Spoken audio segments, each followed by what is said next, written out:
O vaxtı biz deməli magistraturada bir biznes plan hazırlayırdıq.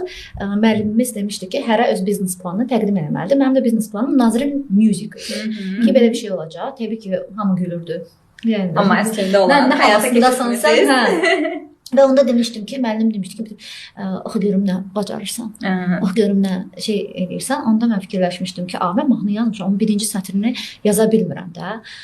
Onda yadımdadır ki, həmin o Rahid qrup yoldaşım birinci sətri o yazdı. Adım qəlbimdə özünə yer aldı.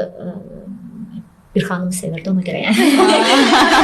O sətri yazdı, elə o sətirdən sonra belə düzüldü hər şey. Çox gözəl bir mahnı alındı. Onu da yerləşdirdim Facebook'a. Ondan sonra yavaş-yavaş insanlar başladı tanımağa. Ki, görün bu qız kimdir, bir şey mahnılar oxuyur falan filan. Sonra da bir studiyada işləməyə başladım. Biraz belə arxa fonda bəstəkar olaraq işləməyə başladım. Elə yavaş-yavaş gəldik bugünə çıxdıq. Maşallah. Biznes plan oldu yəni. Oğullarınızı sevərək izləyirik. Yəni, mən yaxından izləyirəm şəxsən. Özünüzü və musiqinizi 3 sözlə təsvir etsəniz nələr olardı?